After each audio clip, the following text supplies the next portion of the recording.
Hello. You can say hi to Elio too. He's in the frame. Say hi, Elio. Hey, baby. He's like, oh my god, mom, why are you doing this to me? Disclaimer before we begin. Elio, seriously?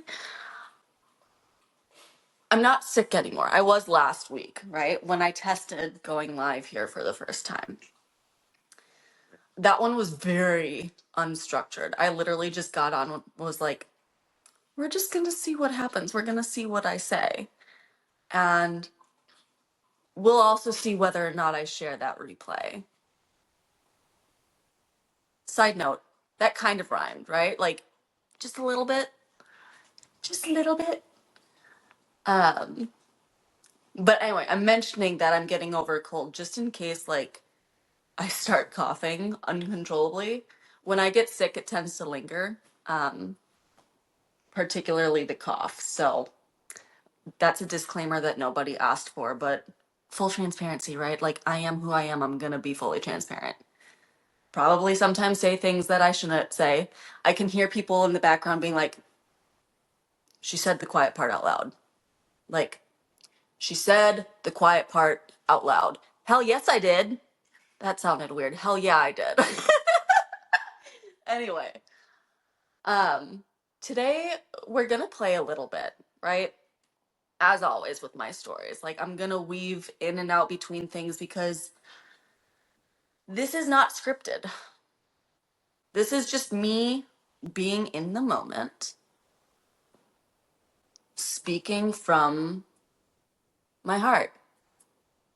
I'm a self-projected projector, just in case you were unaware. That, by the way, is human design terminology. So you don't need to be familiar with human design.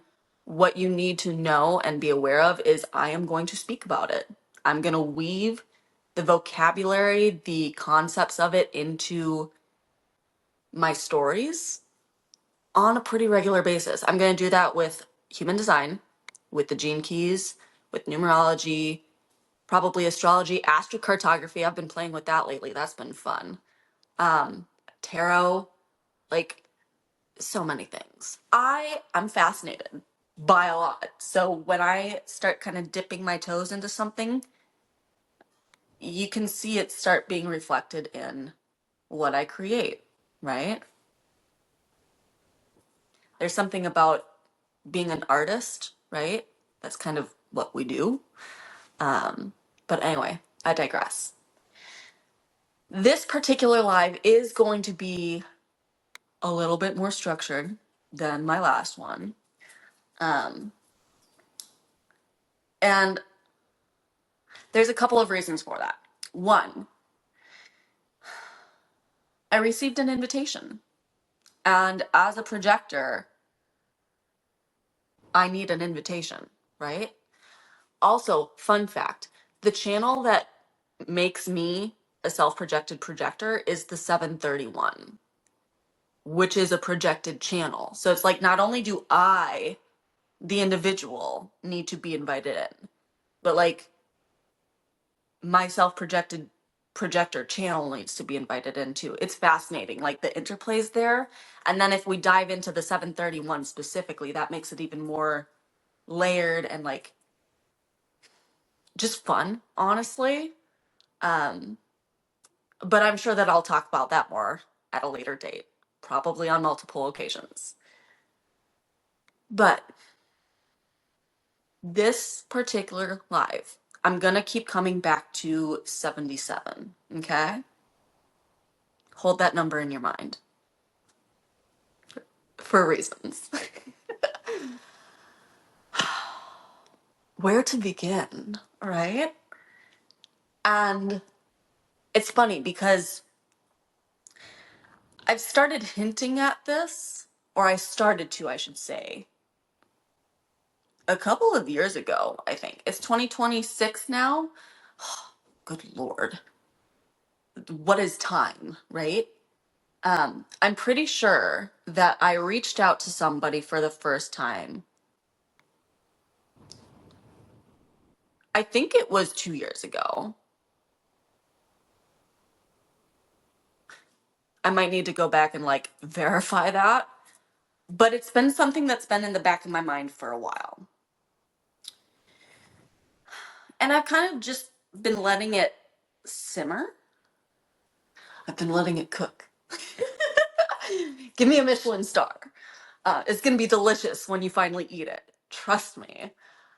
Um, but I've been letting it simmer, partially because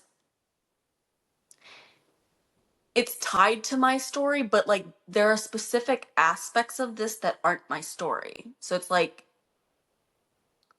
one, I'm not all in, right? Like I'm invested, but I'm not. Like there's not a specific deadline because there are other people's stories that need to be gathered. It's like I can't go into everything, right? Not on my own. I mean, I could, and I'm willing to, but depending on how much intel I receive, I suppose, depends on how quickly you're gonna get it. So, again, I'm a self-projected projector. I don't have consistent energy to juggle all of the things. When I'm all in on something, like, it happens quick. But until I have energy pouring into me in some way so that I can focus in on that thing, like, I'm gonna dive into it when I'm fascinated.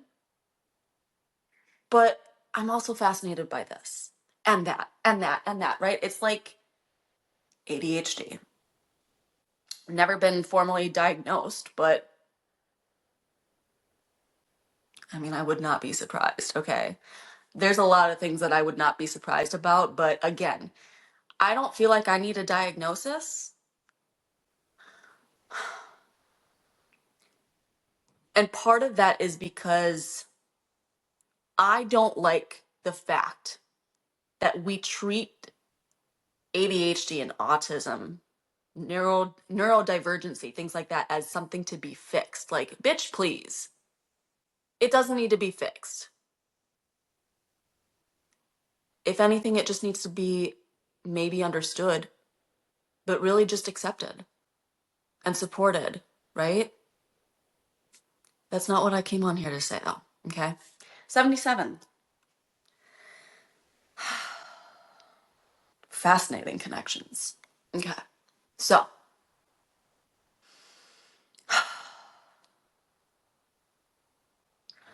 currently, I live in Central Florida, okay? I am originally from Minnesota. You'll hear the accent sometimes. I've lived outside of Minnesota see, out, it's almost like Canadian, but not. Um, I've lived outside of Minnesota since, holy shit, January 2013. Aw, happy anniversary to me. That's what, 13 years? Which is cute because I've got 13 cats. So, synchronicities, right? And yeah, 13 cats, you heard me right. Crazy childless cat lady. It's like, you can throw insults at me for that, sweetheart. It's not gonna affect anything. If anything, I'm gonna run with it. Hand me the torch, right? If this is a marathon, I'm gonna need breaks, but if it's a sprint, hmm. Although sprinting with like a burst of energy, part of me is going like, which energy type is that? Bring it back to center, Emily. Point, right? I was born and raised in Minnesota. We lived in my family. For those of you who are unaware, um, my immediate family is made up of my parents. They were married in 1984 and are still married. Um, my brother, who was born in 1985, and my sister, who was born in 1986. And then there's me, born in 1990. So you do the math, right? For the first 10 years of my life, we lived in the cities. So Eagan, Minnesota was specifically where we lived. And when I was 10, moving from fourth grade into fifth, we moved about an hour and a half away from our family, my extended family, to Mankato, Minnesota, District 77. Both of my parents are educators. Actually, all of my immediate family is. So my dad has a PhD in computer science. He does a lot of things. He's a generator. I could pull up his exact profile. I don't know it off the top of my head.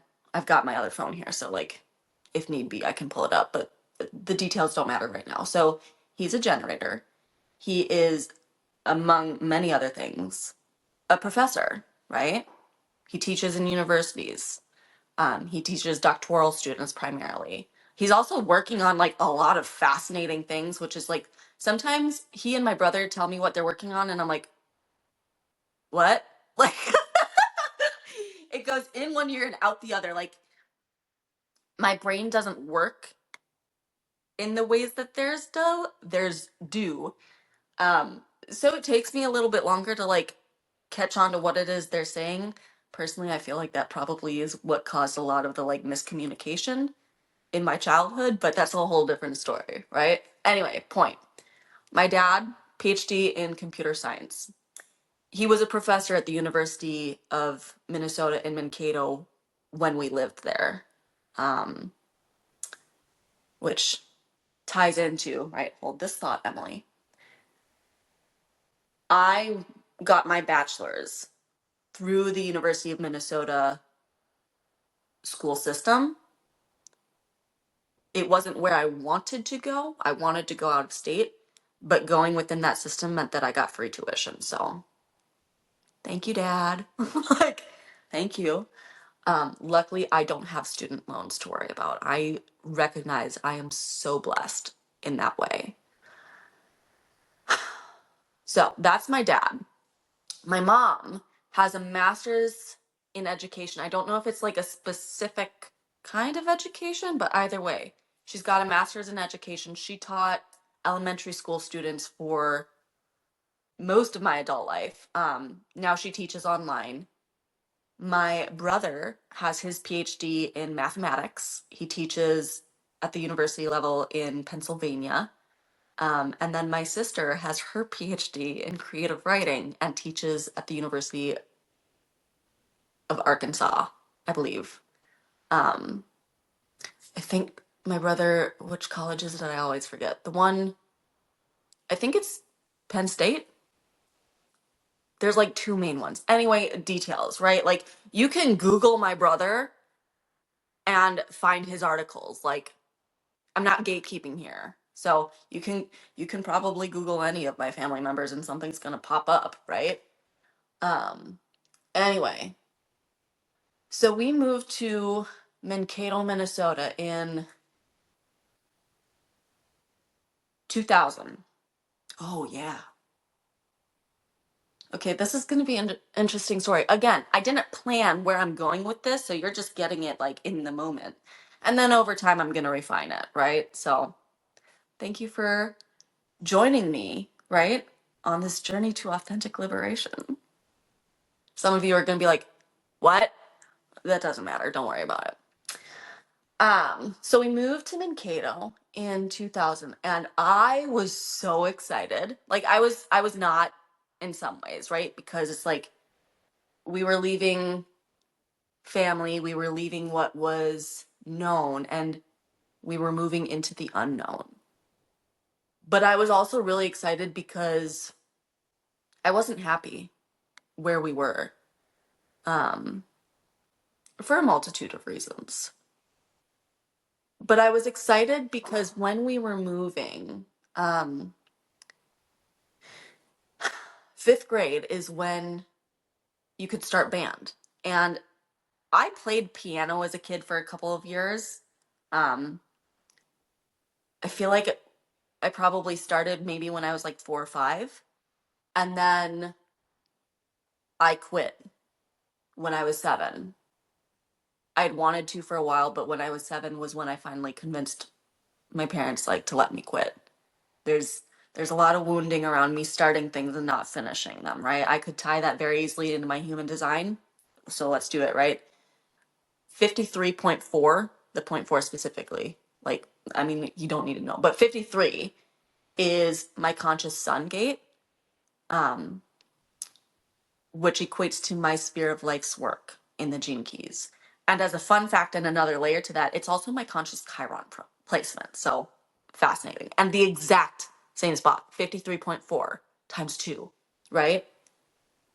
Which is what, 106.8. Part of me's like, is that a radio station? I don't know. Um, Bullshit. Oops. Coughing fit. Let me get a drink.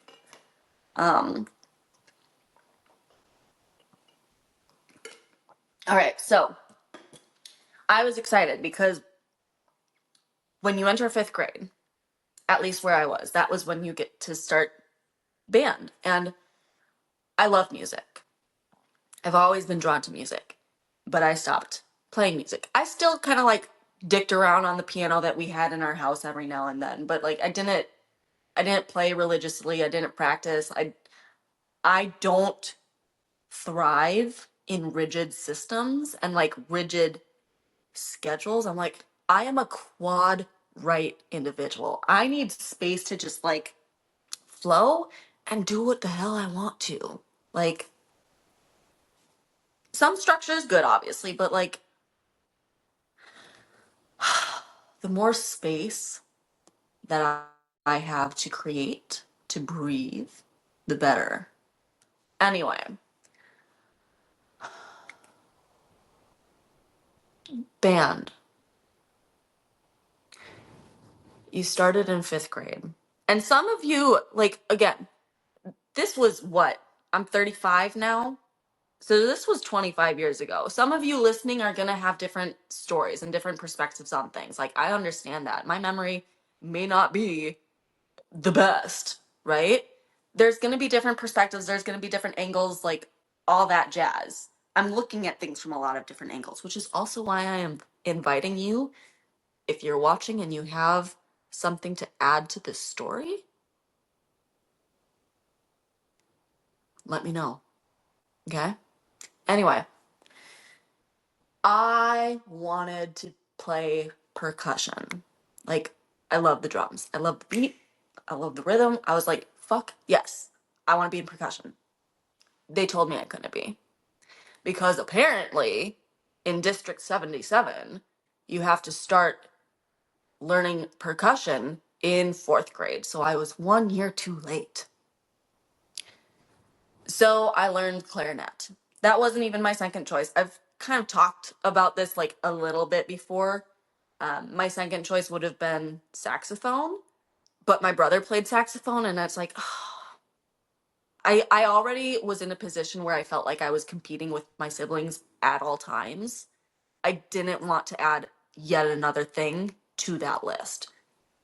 So my brother played saxophone, my sister played the oboe. I'm like, fine, I'll play the clarinet, which is fascinating because then it's like, why the hell did all of us choose crap? Wood instruments? The ones with the reeds, right? Like there's brass, I think, and then woodwinds. That's it. See? I am not the person you go to for like that kind of training and education, right? I will refer you to somebody else. Um, I would love to learn all of the things, but that's a different story. Anyway, so I played clarinet for a few years and then I quit that as well because of course I did, right? Um, I forget exactly what year I stopped playing clarinet, but side note, okay? Just an interesting thing that I know that I'm going to come back to in later stories. 9/11. Do you remember where you were? I remember that I was in 6th grade at Garfield Middle School. Fun fact, I visited some of my old stomping grounds last year. I went back to Minnesota for a photo shoot in January 2025. And when I was there, I ended up driving down to Mankato just for the day. I was meeting with an old friend. We had coffee at the Hag. 1010 would recommend. I have so many fond memories of the Hag. Like, go there, please. Support them. Much love. With love, right? Anyway, um, oh, I don't know how I'm gonna get back here. So I went down there. Oh yeah, it was on a Monday. I think it was January 27th, 28th. What was the date? I want to be accurate on this, so let me pull up the calendar. Um, January. Yeah, it's the 27th. Look at my memory. Good girl. Anyway, so I went down there and that was actually a lot of fun. I was sick, which is ironic. I was able to get into my middle school and my high school, which is fascinating because they're tied to 77. Like, not only the district, obviously, but also the Lancers. And Mr. G. We're going there. Yep. But before we do, right? Okay. 9/11. See, I got sidetracked. Coming back. We had just finished, I want to say it was music lessons, like the band. If it wasn't that, though, it was like art. It was something creative. I know that much. And it was at Garfield. We were There were two floors, so we were in the bottom ones. And I remember our homeroom teacher came to pick us up, right, and lead us back to the classroom. And there was something was different. Like, the energy was weird. I don't remember if we walked single file. Like, in my mind, it was very grim. It was very like quiet and like everybody in order, everybody be quiet, just fall in line, don't say a word, right? We walked back upstairs to the second floor, got into the homeroom, and then we watched the news. Interesting connections, again, that I will come back to at a later date. But apparently it's relevant now, right? So there's that. I'm gonna get stuck there. Give me a second. Ooh. Okay.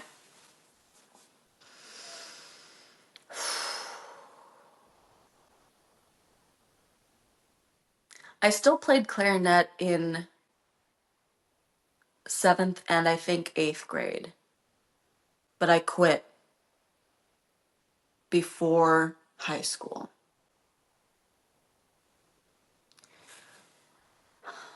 You know, there are times when I look back on what I know and I wonder, what happened to you?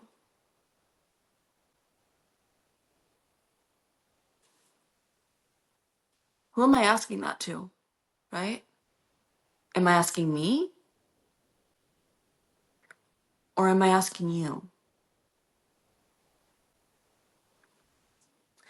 As far as I'm aware, right? Because the mind is a tricky place. There's a lot of things from my childhood that I don't remember. CPTSD. I dissociated a lot in childhood.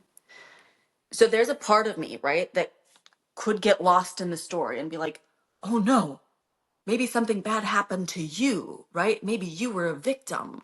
First of all, fuck that. If anything, I'm a survivor. Also, victimization is the shadow of Gene Key 55. Part of me is like, what symbol are you making there, girl? I don't know. It's a mudra or something. Part of me is like, it looks like a flat symbol. Anyway,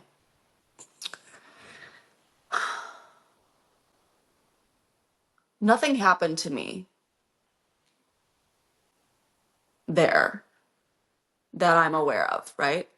But I know that something happened to other people. There's a part of me that's like, Emily, it's not your fight. And I'm like, yes, it is. It's everybody's fight.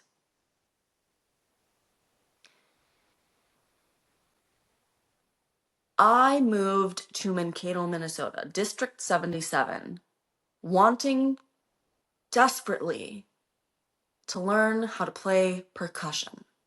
And I was told no. So then I chose to play the clarinet and I quit because one, I didn't like it. And like no, it's nothing against the clarinet, right? It's just not for me. And I quit right before high school. Fun fact, 77 Lancers. I think that they've shifted things now. Like there's a Lancers Junior and a Lancers like the normal Lancers. But when I was a kid, when I was a child, or like whatever the phrase is, right? Like imagine me as a really old woman, bitter, right, and angry. Um, when I was a young whippersnapper, right, like all that jazz. Anyway, um, you could start when you were going into 8th grade. So like when you were 13 years old. I don't know if there were 12-year-olds allowed, but like for sure 13.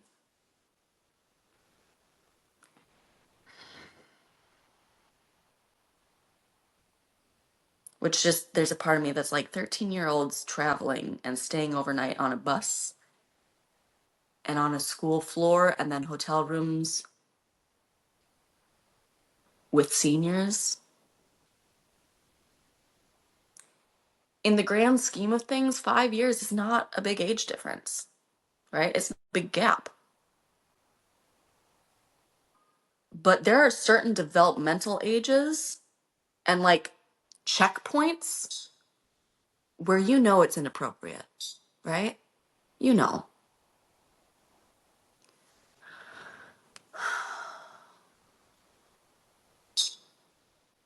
There's a part of me that looks back on my time there and what I know now and is like, Emily, you were being divinely protected. Side note, I got distracted, right? Victimization is the shadow of Gene Key 55. The gift and the city are one and the same. Freedom. It is the only gene key that only has 2 words affiliated with it. 2 things to contemplate. Every other gene key has 3. There is a separate word for the shadow, for the gift, and for the city.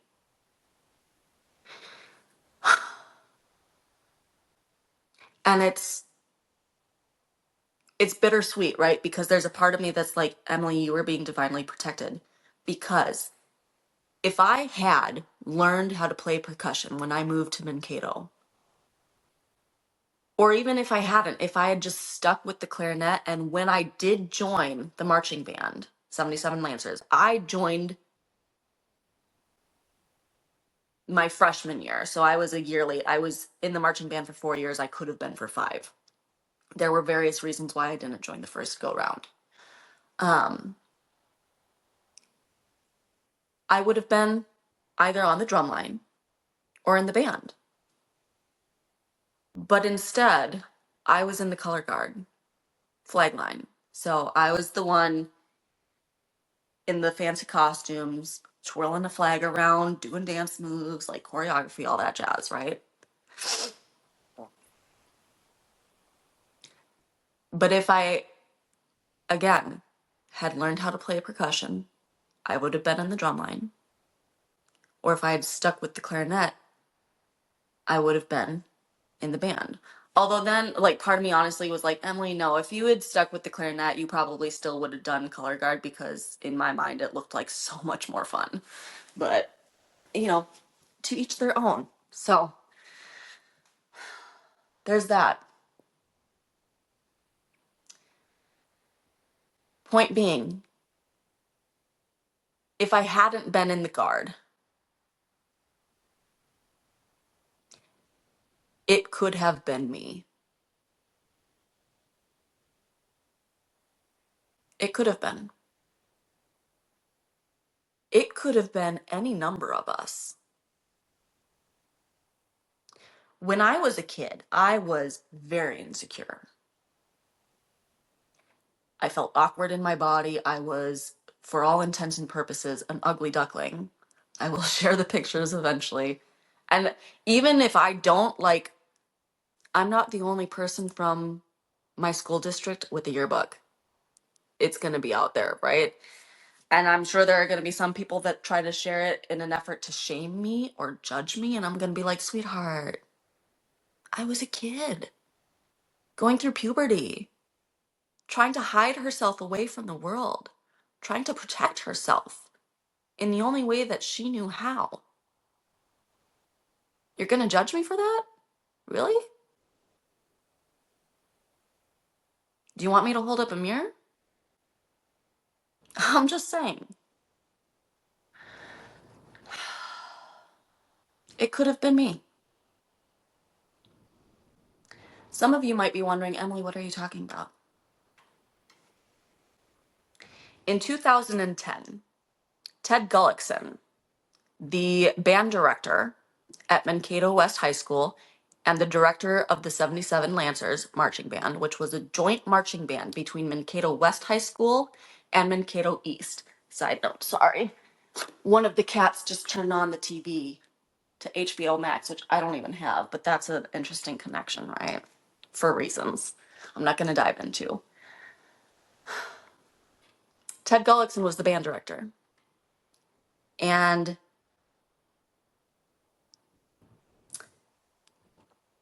I never really interacted with him much because, again, I wasn't part of the band. I was the color guard. There was a time, though, most of you probably don't know this. I don't know if anybody actually from high school does, but I applied to be the drum major. I wanted to conduct, I wanted to keep the beat in whatever way that I could, right? I didn't get a follow-up, I didn't get an interview, I didn't get anything. Like I'm pretty sure that they probably saw my application and were like, "Oh, Emily, better luck next time," right? They had their eye on somebody else, and that's perfectly fine. The people that were drum majors like did a wonderful job. But anyway, and again, right, divine protection, because part of me is like, Emily, what would have happened if you had been in that role? You would have been working hand in hand with Ted Gullickson. And I'm like, I know who I was. The possibility of me being groomed were pretty fucking high. So thank you, universe, right, for protecting me from that. There's another way that I could go. I'm not gonna, though. That's a story for another time. In 2010, 2010, Ted Gullickson was found in, I believe, the back of a vehicle. That might be like me adding extra details, but like there's articles, I will link them here. You have to pay for them, but guess what? I paid for them. So I got copies. I'll give them out for free, right? Because the free press isn't free. And I find that, ugh, come on now. Anyway, I understand their business, but like, you're going to make me pay for an article warning that there's a child predator on the loose? Really? Emily, don't accuse them of something that there's no proof for. He was found in the back of a car with a freshly graduated teenager. I don't give a fuck that she was legal. How old was he? I don't even know. But I would say he was probably at least in his 40s, right? Because his sons were older than me. So it's like he had to have been about 20 at least when he had kids, based on just like what he looked like, right? And I could look it up right now, but I'm in the flow right now, so I don't, whatever. This man was at the very least in his late 30s, early 40s, at the minimum, caught in the woods with a freshly graduated 18-year-old girl. 18. You still have teen in your name. I don't give a fuck. You're a kid, okay? I would argue that the age of consent needs to be raised, but that's a radical thing, right? Like there's going to be a lot of pushback on that. The brain is not fully developed until you're like 25 years old. If you look at things from a Gene Keys perspective, okay? Your sphere of IQ is developed from the ages of 15 to 21. You don't know. Your brain is still developing. You're like just I get very very amped up about things like this. Like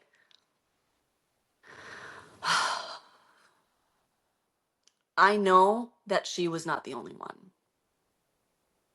I know she's not. I've talked to people who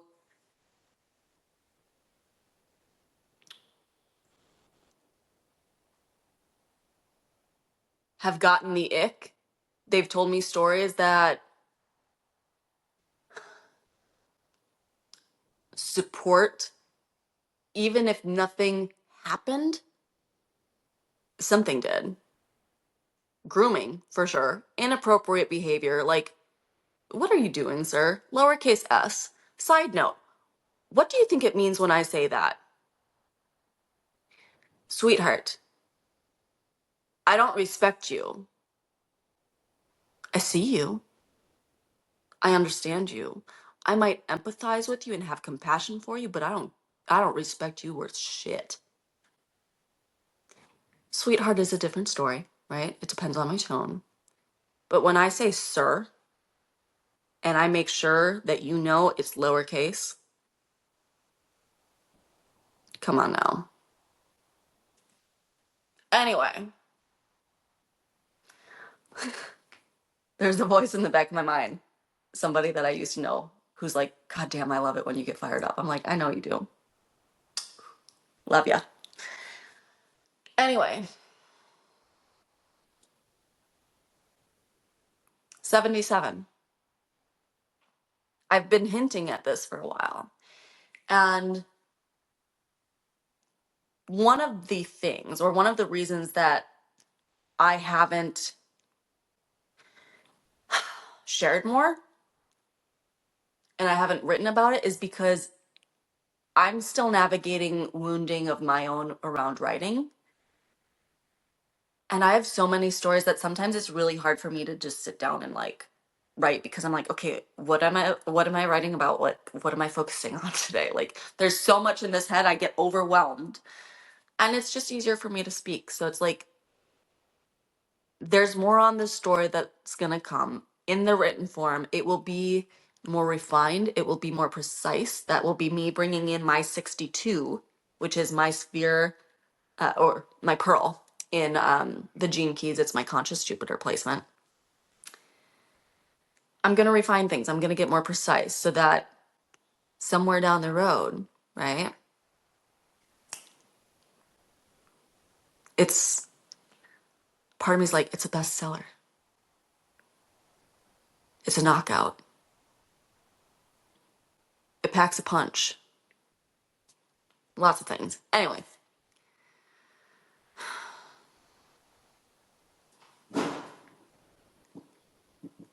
Ted Gullickson. Nothing happened. He resigned. He moved to Bloomington, I think it was. Um, I don't know for sure what he's doing now, but I know at least for a time he was still judging kids with music and band performances.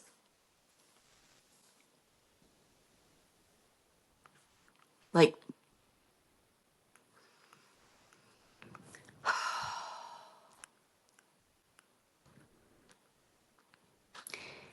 it didn't happen to me, but it didn't need to. It didn't need to happen to me for me to give a fuck.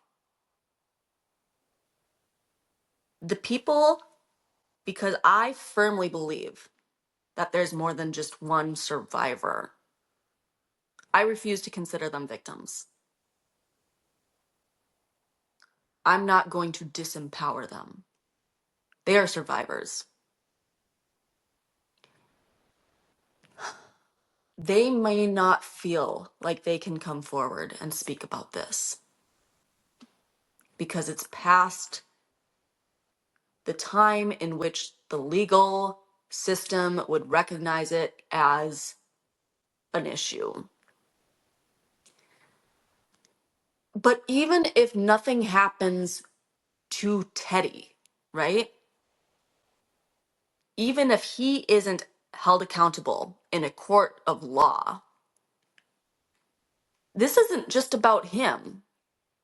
It's about the fact that this thing happens across the board. Hi, Donnie. Like, different system, different industry,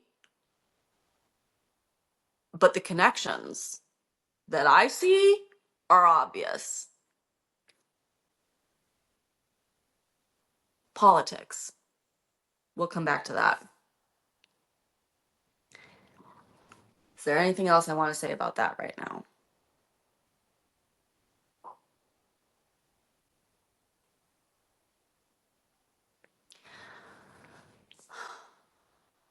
I think simply that to any survivors out there, if you don't feel like you can step forward and share your story, I understand that. Being seen in that way is hard. You have to be not only really vulnerable, but also really strong because people are going to question you. People are going to come at you from all different kinds of angles. They're going to question your truth. They're going to make you feel like, did it really happen? Was it really that bad? Were you asking for it? What were you wearing? Sweetheart, you were a child being groomed by an adult man who's a PDF file. Part of me is sitting here like, he has grandchildren. He has grandchildren.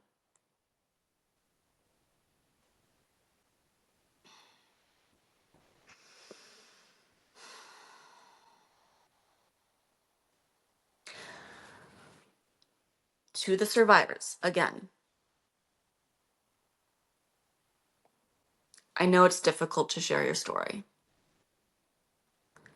but I am inviting you to share it, even if it's only to me.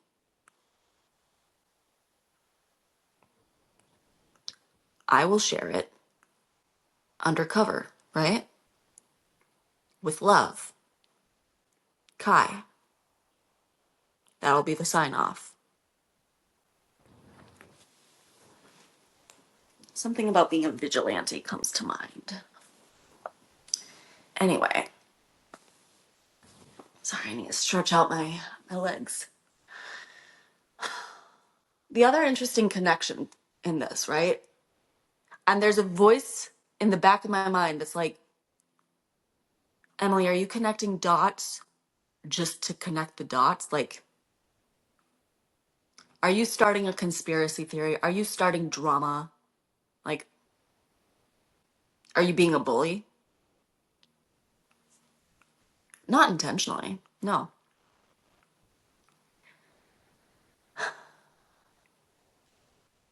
Tim Walz seems like a sweet man.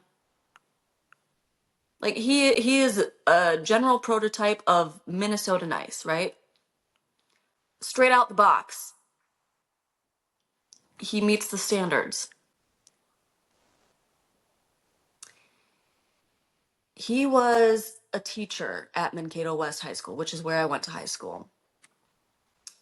I forget when he left though. I want to say it was 2003 or 4.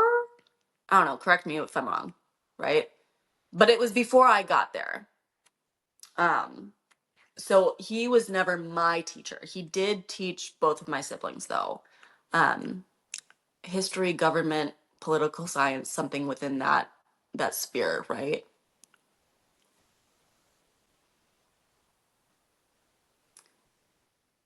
I'm not bringing him into things just to make things political, but also there's a part of me that's like, bitch, everything's political.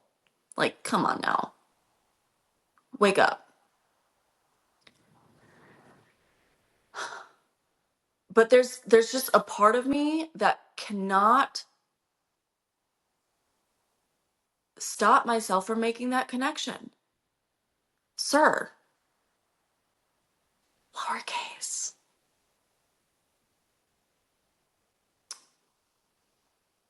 You worked at the same school as Ted Gullickson for years.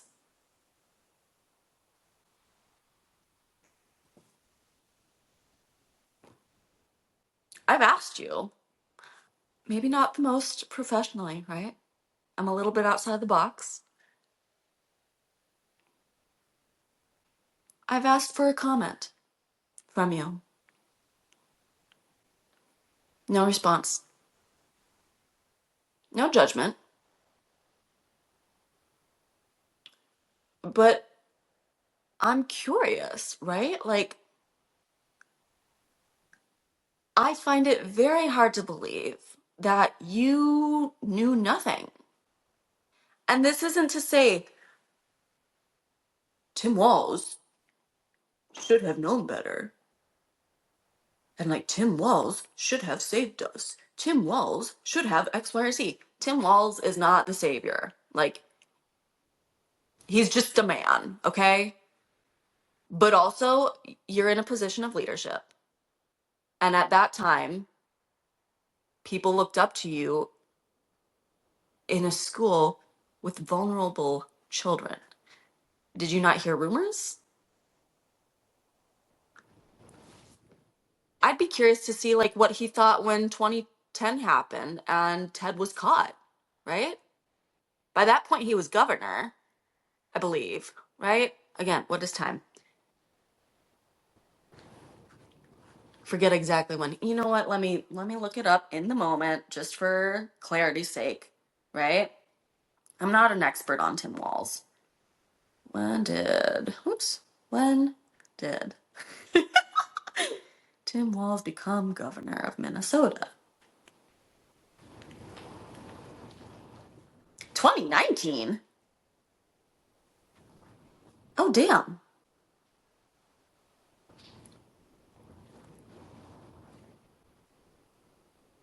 Where did he go after high school? It's like, where's Waldo? Where's Walls? From the windows to walls. You know the rest. Don't make it dirty. PE comes to mind as well. That's an interesting story. Lacrosse. I'll come back to that at another time. I'm just dropping little Easter eggs, right? Anyway, I digress. It's an interesting connection, I think. Something that I will likely be diving into more, but also it's not my priority. So, I mean, if any part of this live or this replay, right, sparks something in you, I invite you to go down the rabbit hole, right? I can't explore all these little fascinations and connections on my own. Like, I don't have the time, I don't have the energy, I don't have the resources. But I'm building a community. So if you find anything, right, let me know.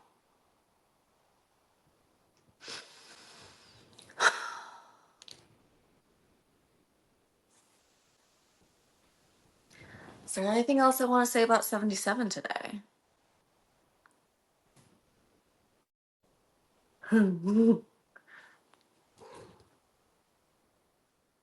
One, two things. It's gonna be cute if Elio jumping and doing the little chirp noise comes through on the audio. I'm not gonna edit this, so it's gonna be what it is. And also, I'm looking over here at Zeva, and she's sleeping, and her ears are twitching. I'm like, sweetheart, what are you dreaming about? Anyway, get distracted. 77. Random other thing. I'm not diving into this yet, but like, you know me. My stories weave in and out from each other. They connect, and I personally think it's going to be a fascinating case study. Case study. But for me to reflect back on this, especially when I'm older, like I think it's going to be so fun when I'm like old and gray and retired to go back through the archives, find the videos and be like, "Wow, I was talking about this way back when." And look at how the story ended up unfolding. There's part of me that's been hesitating to start sharing my stories because I've been like, I want to present a book, right? Multiple books, fully fleshed out, edited, like complete. A gift from me to you, right? But it's not time for that yet. One day it will be. But until then, I've got to like keep you hooked, right? But also not even that. Like I think it's going to be fun for those of you who join me along the way to see the way that things unfold. I think it's going to be fun for you to really start interacting with me in the stories, right? Ask me questions.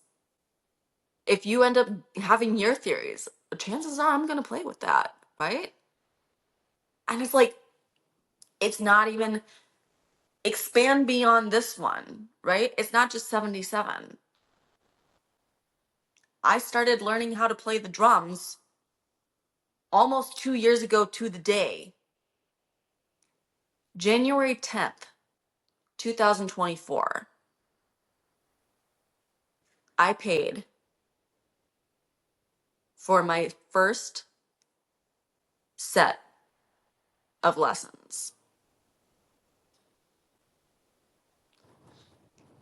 That's a fascinating story. Don't have time for it here. Honestly, I probably do have time, but I'm not going down that rabbit hole. So stay tuned. Um, that was fun though. Like learning how to play, kind of just reawakening my love of music and my desire to express myself through it, right? Which is something that I felt like I hadn't been allowed to do. I wasn't safe to do for the vast majority of my life. Again, that's a different story. Anyway, the the thing that I thought about before is like kind of the final note before I wrap this one up. I have a thing with fainting sometimes. I've fainted more than once in my life. And most of the time there's a really like fascinating story. The last time that I fainted was in June 2024. I was in New York at a concert. Oh my God. And I was so excited for the concert, for the headliners, Odessa. I didn't get to see them though because I fucking fainted. And I fainted on concrete floor. I chipped my tooth. Was it? It was this one. I'm like, I had to see that put a bit of a plot twist in that particular trip. Um, okay. I have to say it because I brought it up, right? So I fainted there. I hit I hit my head. I think it landed like here. So it was just my tooth that hit the ground. And we didn't even know that my tooth was chipped until later. So what happened is like I fainted. And in hindsight, right, like I was there with a friend. We had walked around Central Park for like 3 hours in June with very little water. And all that we had to eat that day was like a slice of greasy pizza. Um, Not the smartest move, right? But I fainted, I chipped my tooth. I got wheeled backstage. Um, Apparently, my friend was like, Emily, we were right backstage. Like,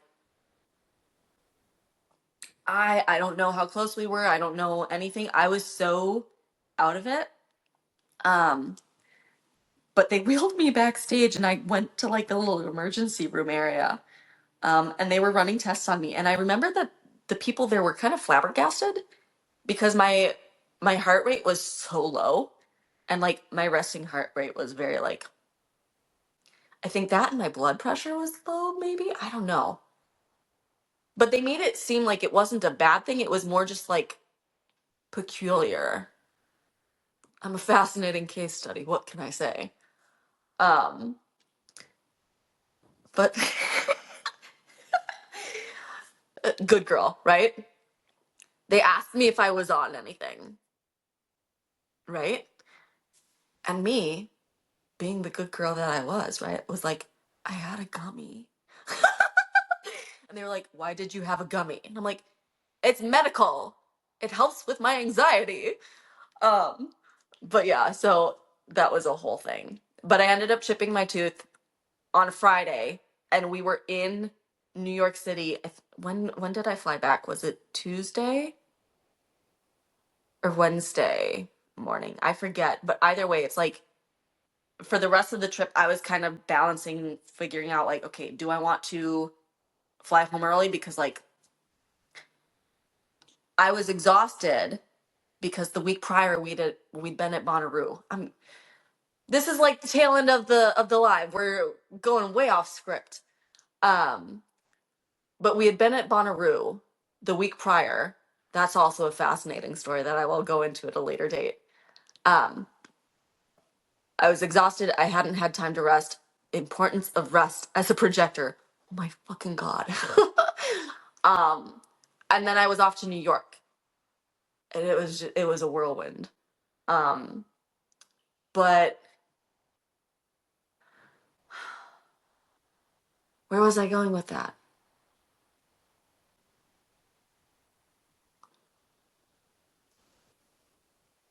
Hmm. Part of me is like, save the story for Emily. Save the story for Emily. That too. Save it for later, Emily, right? Like, you're going to expand on this one more. Bringing it back to the point, I fainted, chipped tooth, was waffling back and forth over, okay, do I want to stay in New York and enjoy my time here, as exhausted as I am? And also, like, superficially, right? Like, I was in New York City. I'd been so excited to be there, but now I had a chipped tooth. And, like, there was a part of me that was like, I don't want people to see me like this, right? So I didn't feel confident being there with a jagged tooth. And it just like hindsight, right? Anyway, I ended up staying the whole time and I'm glad that I did. Like it was a lot of fun and my friend had ended up meeting some, but she was living her best life. It was so fun. Um and then I flew back to Orlando, got my tooth fixed to the best of my ability, right? And here we are. The Another time that I fainted though, there again, lots of stories with fainting. Some of which get political. So I'm gonna dive into that at another time. Um, has to do with IUDs and birth control. But this other one that comes to mind happened in again, District 77. with the 77 Lancers. We had been practicing outside. It was at the University of Minnesota Mankato. Tie into my dad, right? See how things connect. Fascinating.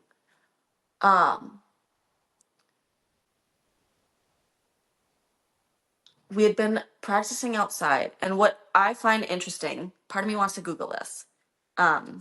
Let me do it as I'm talking. Okay, I can't multitask.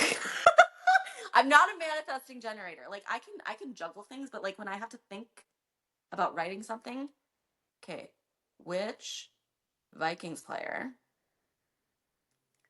died from heat stroke?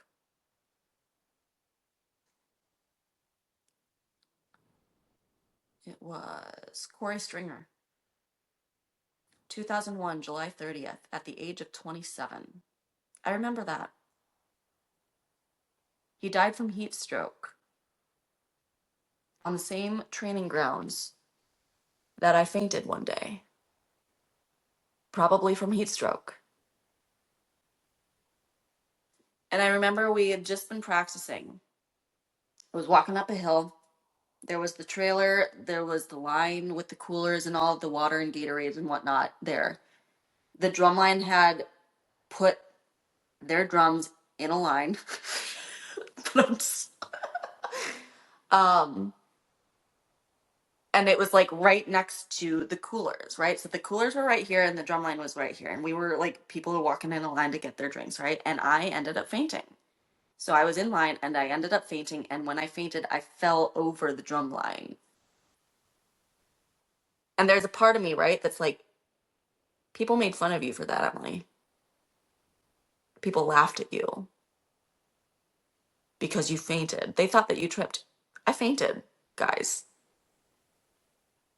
It was quick. I came to really quickly. That's typically what happens when I faint. But like, there's a part of me, right, that's just fascinated by the random connections. So many ways that I could go with that. I could make more connections, right? Again, I have a lot of stories. I have a lot of stories. So I'm going to wrap this one up. It's been a wild ride. I hope that you buckled up, right? Safety and all that jazz.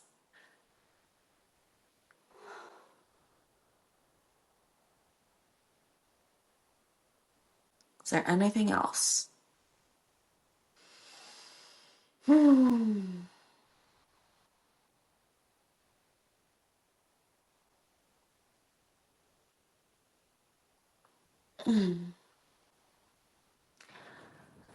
I don't think so. I think I'm good. So, on that note, if you joined me live, thank you.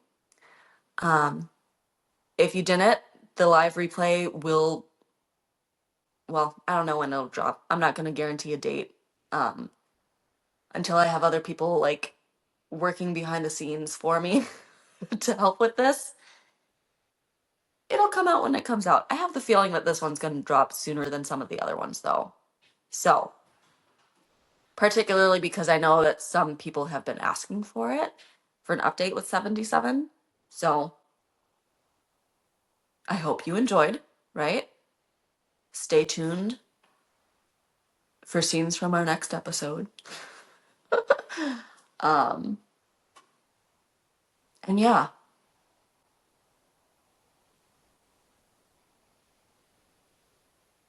signing off with love, Kai. Just kidding. You know who I am.